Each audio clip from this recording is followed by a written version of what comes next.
Today we are going to talk about which size keyboard is right for you. Now there are 4 important classifications that will help you decide which keyboard size is best for you. That's playability, portability, functionality, and cost. Let's get into it.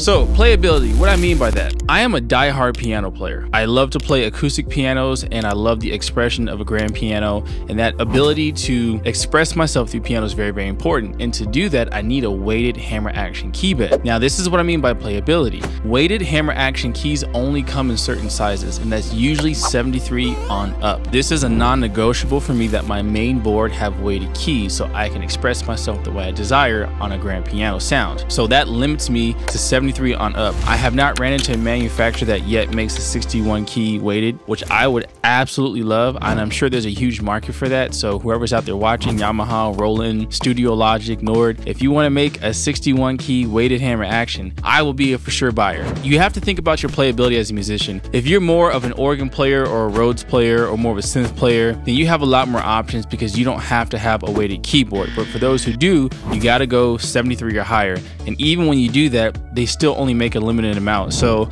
I want to say Nord definitely has a 73 option and an 88 option, not on their synthesized line, but on their digital piano line, Yamaha, they make the hammer action in both sizes. So do your research on that part, but if you want to get weighted keys, you're pretty much stuck with 73 keys or higher. Now, if you don't care about that, then you have the whole world open to you. And now the next step would be to decide which action fits best for you. So playability is the very, very first thing that you should consider. What kind of player you are, what kind of key bed that you're after, because that's going to directly impact your ability to create your sounds and play in the fashion that best represents your taste. Next is the portability. So you have to next think is, what is your use case? For me, most of my stuff nowadays is in studio. Before, I was doing a lot of gigging, a lot of traveling, and I wanted to have a smaller board, and that portability meant more to me than the weighted keys, so I went ahead with the 61 key Nord Stage 3. I'm most largely in the studio now, so I switched to an 88 key Nord Stage 3 because I don't care about portability. If you're constantly traveling and you're constantly moving,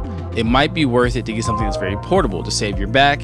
You know, not everyone has a whole tour, roadie section to carry the gear for them. You might want to consider some trade-offs. So you got to think, is the trade-off for having less dynamic control on the piano worth it to shed a lot of weight on the pounds, right? A Stage 3, 88 keys is like 40 something pounds, and then the equivalent Stage 3, 61 keys is like 22 pounds. So it's a significant drop in weight and size, and that matters, especially when you're constantly going to and from a gig. If you're like, hey, you know what, I just use piano for certain parts, doesn't need a lot of dynamic control, we're just kind of doing it for a pop tune, then by all means focus on the portability. That opens up your options. Now you have 61 available to you, and there's a ton of 61 key controllers out there and a bunch of 61 key keyboards as well. The next thing is functionality. Now this is very important because what kind of keyboard do you need and what does it need to do? 61 key keybeds is seems to be a sweet spot for a lot of manufacturers to get into the keybed game. So of course you have your traditional keyboards that Yamaha, Nord, and Roland and Korg make, but when you talk about functionality, you have a whole new world of MIDI controllers that are available to you, and a lot of them come in 61 keys or less, and they have a lot of customability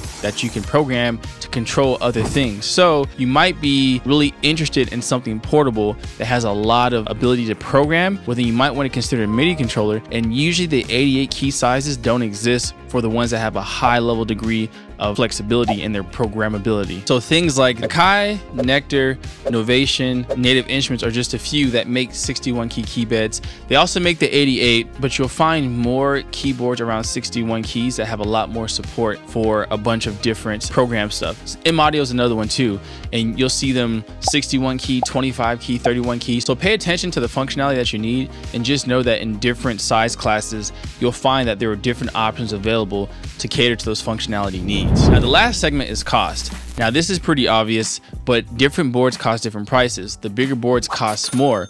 So at the end of the day, we all have to stick to our budgets. So if you're looking for a keyboard and you're in the $1,000 range, your options for 88 keys is a lot more limited versus what you can get for 61 keys. So that's something else to consider. I don't ever believe in breaking the bank to afford a piece of gear. Keep working hard until you can get there. It's never worth the added stress, but just understand that 88 keys cost more. I think that if you want to find a nice 88 keyboard that's a synthesizer, you want to be around the 1500 range because that opens up your used market.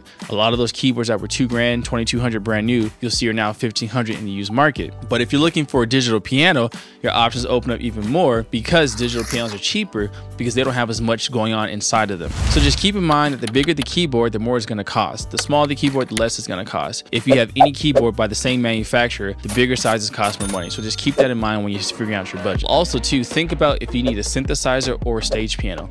Two very different things, and I think that's gonna be my next video. I hope you guys enjoyed this one. Drop comments below for what else you'd like to see, and I'll catch you guys in the next video.